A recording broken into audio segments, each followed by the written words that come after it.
Pardon me, I dropped my actual phone. You'll find those streams online on the TaylorvilleDailyNews.com Facebook or on YouTube at WTIM TV live radio. You know how it works. And speaking of live radio, I have the superintendent of the Taylorville School District, Dr. Chris Doherty, on the phone. Welcome back, Dr. Doherty. Hi, good morning. I'm calling you from the square this morning. Oh, Just delivered the levy down to the courthouse downtown Taylorville. So we're wrapping up all of the matters from last night's board meeting, and that's an important function of our business office each year.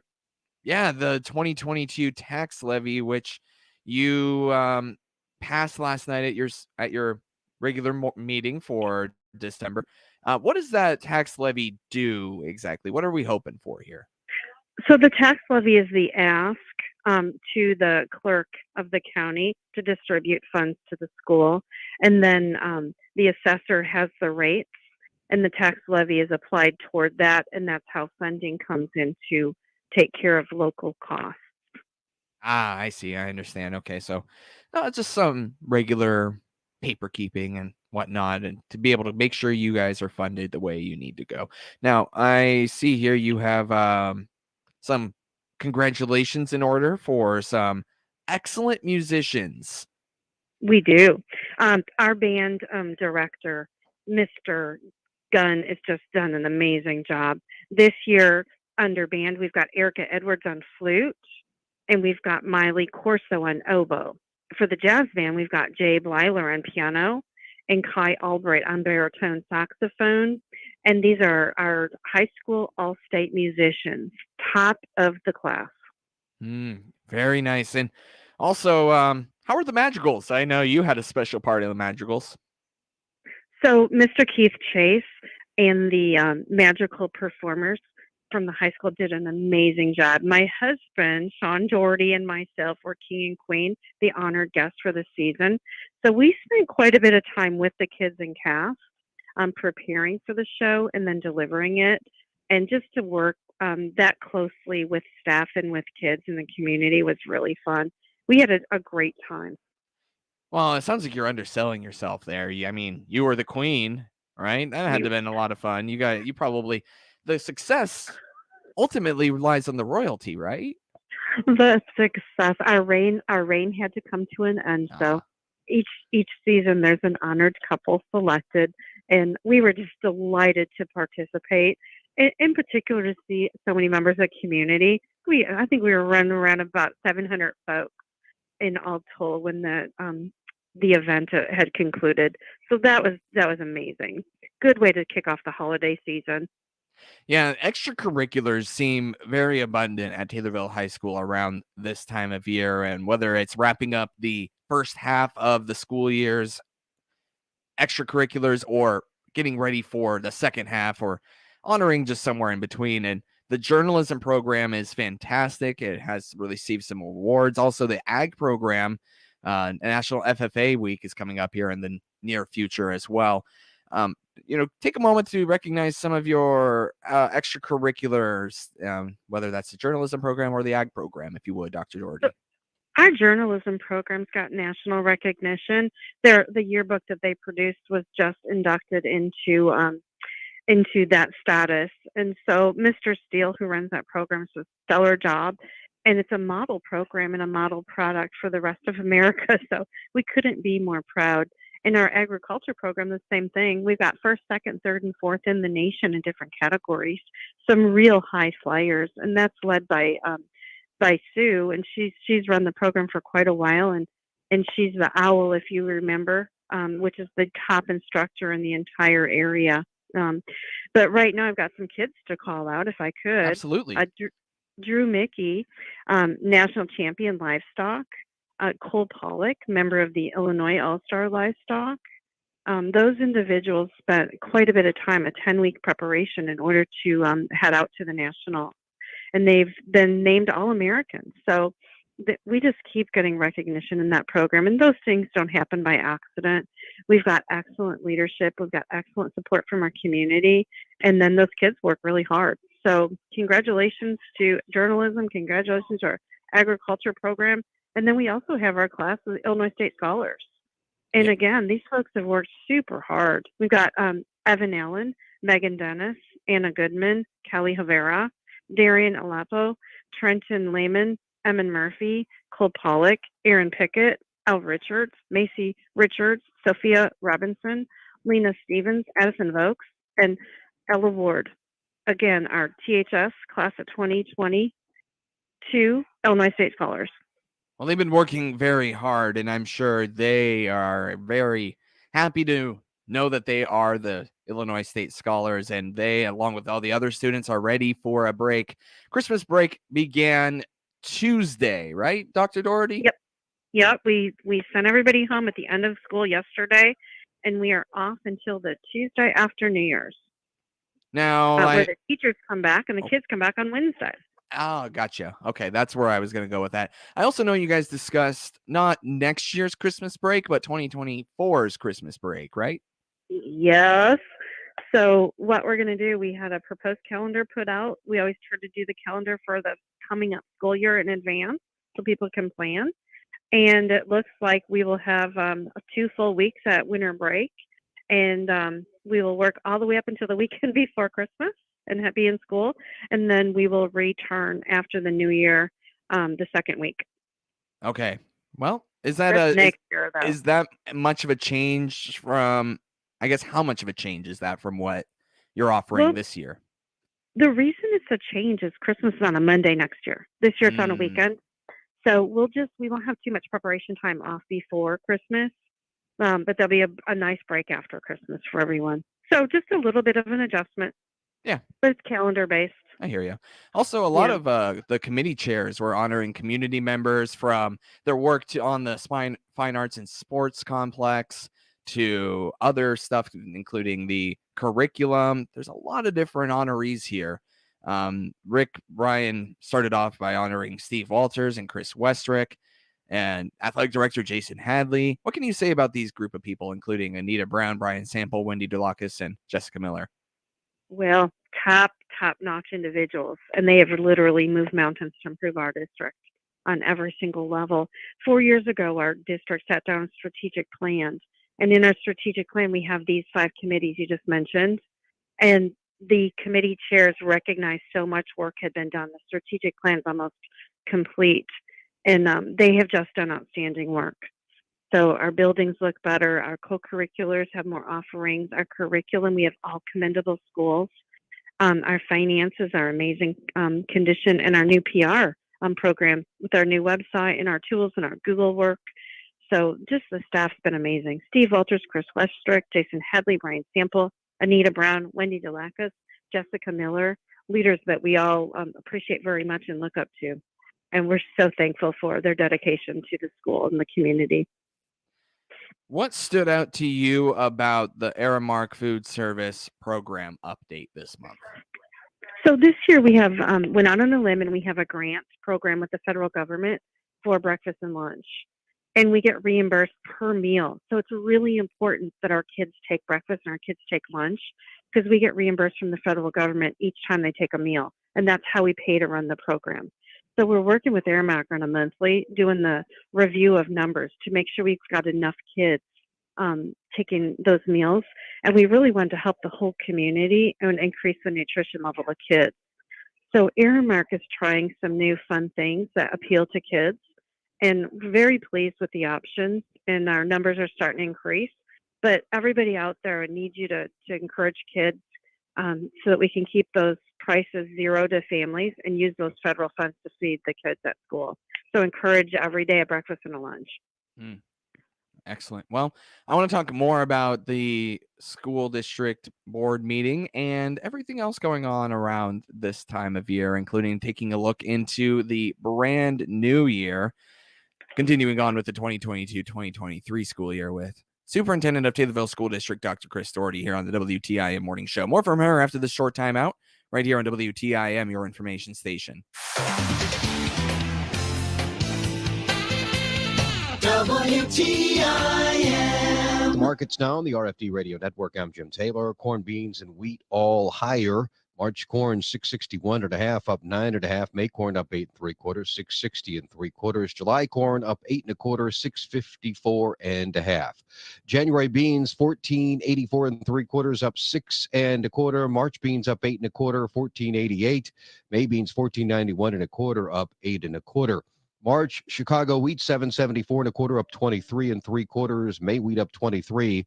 780.5. January bean meal 455.10 up 270. January bean oil up 75 cents 66.80.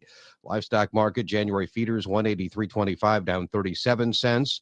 December live cattle up 52 cents 155.57. February lean hogs 85.95 up $1.70. Energy market February crude oil 77.61 up $1.38. I'm Jim Taylor.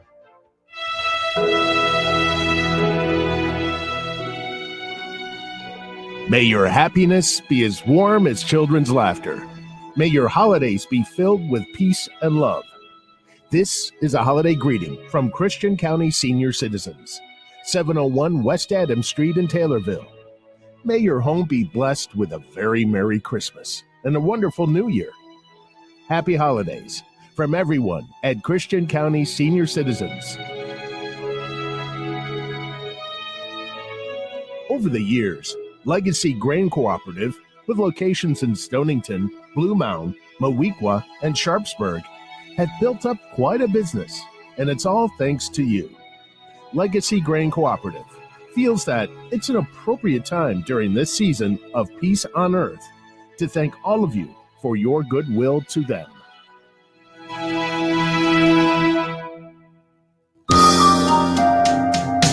People's Bank and Trust, where they put people first, are proud to continue their long-standing sponsorship of honoring Taylorville High School Students of the Month on WTIM's many platforms on AM, FM, and streamed online, and on WMKR Genuine Country 94.3.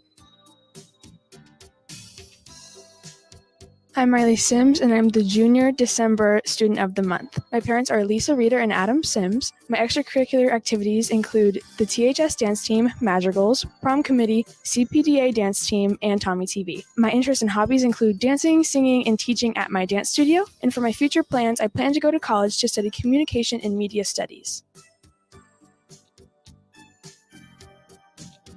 People's Bank and Trust, where they put people first, salutes these great Taylorville High School students on this honor and wish them the best in their future. People's Bank and Trust, member FDIC. Your information station, WTIM. It's the WTIM Morning Show. I'm Avery Cooper. Glad to have you along. Your stream brought to you by Landmark of Taylorville, where you always do better with Landmark. And People's Bank and Trust, they put people first. You'll find those streams online on the TaylorvilleDailyNews.com Facebook or on YouTube at WTIM TV.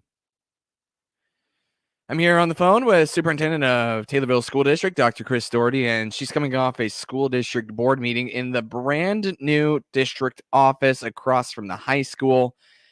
You know, Dr. Doherty, some may or may not realize this, but you haven't really had an official district office for a while. You had it within the high school, and now you are unveiling this new district office. I mean, I must say, covering the school board meeting last night, that building is quite impressive and a great fit for the school district, if I must say so myself. What say you? We are just thrilled to have a space that's so conducive for business. That building was purchased with a grant written by Anita Brown, and the conference room on the side of it to honor that work and to honor CTI is called the ABC Center, which aligns with school, but it honors Anita Brown, AB, and C for CTI. There's a conference room, there's a boardroom, there's offices. It's accessible, and it is an amazing place to conduct business. We'll have an open house for the community as we get further settled. We just moved in this week, but very excited to have it. When did you move in? Just this week. So Monday? Yeah. Nice. All right. So still breaking in the new office. I must say that it was very helpful to have such a big screen so close and a little bit more of a cozy environment. I don't want to say that there wasn't room, because there's plenty of room, but a little bit more close together, and we could all hear each other better. We could all see each other. Yep. It, That was it, very it is nice. a perfect place. And as you know, the school board has a meeting that's just held in the view of the public. So it's important for us to have a table where we can conduct business and communicate. And then there's some audience participation chairs. And so that building's set up for that. And we also use that building for training our staff and for meeting with community members. And that's really the purpose of it. It's a hub for our community. So the community would be very proud of it. Like, I can't wait for them to see it and to begin utilizing it. What kind of purposes do you anticipate the community to use the new district office for? Well, we're going to have parent training sessions, and we're going to have teacher training sessions, and then meetings and things, depending on what comes up. It seems like there's quite a few functions that we have just routinely, working with parents and working with the community. The Taylorville Foundation has an office in our building, and they host meetings there on a monthly basis as well. Wow. All right. Well, a great upgrade for the Taylorville School District, and especially was involving the district board itself and the district office. Dr. Doherty, anything else that you'd like to touch on in regards to the new district office? That's Okay. about a wrap. As All right. I said, probably when we get into the new year, we'll have an open house and have that announced. Excellent. Also, last night at the school board meeting, you went over you sent out the bids for the Fine Arts Auditorium and Sports Complex. Tell me where you guys are with that. We did. So the building committee met earlier in December, and we had a proposal from the architect and the construction company. And what we needed was an approval from the Board of Education to move forward with the bids. So the bids will be submitted for the work, and then in February we will be accepting those bids, and that's for the building of the new facility, the Tornado Center that we're putting up. And also, we accepted bids last night for the asbestos abatement. As you know, in order to build, we have to remove that east wing. And before we remove it, we have to contain it and pull out any asbestos from the flooring and the roofing materials on the inside. So the abatement company will be sealing that off, and they're working with the EPA directly out of Springfield and EPA-trained staff, so that safety is first. There's training for the teachers after New Year's on that, and there's safety measures and testing that'll go on continually with reporting on our website. My main concern with that is safety, and once that's sealed off, no one has admittance to it. That's an employee or a child or a community member. It's just the EPA-approved personnel that are involved. Do you have any updates in regards to fundraising for the Fine Arts Auditorium and Sports Complex? So we've got funds set aside for the project, and we also are working with a program so that citizens can contribute, and there'll be some naming rights. There'll be some bricks, there'll be some seats, and there's still building naming rights that are available. So that'll some work that we're going to be doing coming this winter. But we have received quite a few donations already, and they're just mailed right into the district office. We've received one as a bereavement from passing of a community, Katie Fraley, a prominent citizen. And then the Hospital Foundation has donated. Mr. Stephen Turner has donated, and the Schools Foundation has made a donation. We're working with a few medical providers. There seems to be some interest there, and then some prominent business individuals. But we also have a program just for people like you and I, just regular people in town who can get their name on the wall and have a seat dedicated and that type of thing. So in short, though, you are still looking for funds. Sure. Okay. Always looking for funds for this. We sure are. Yeah, there's we've got the budget in place, but however many dollars that we can fundraise, we'll be able to feature up the facility a little bit nicer, and that's always exciting. Superintendent Dr. Chris Doherty, thank you so much, and I hope you have a very happy holiday season. Thank you. Happy holidays to everyone. All right, your stream brought to you by Landmark of Taylorville, where you always do better with Landmark and People's Bank and Trust. They put people first.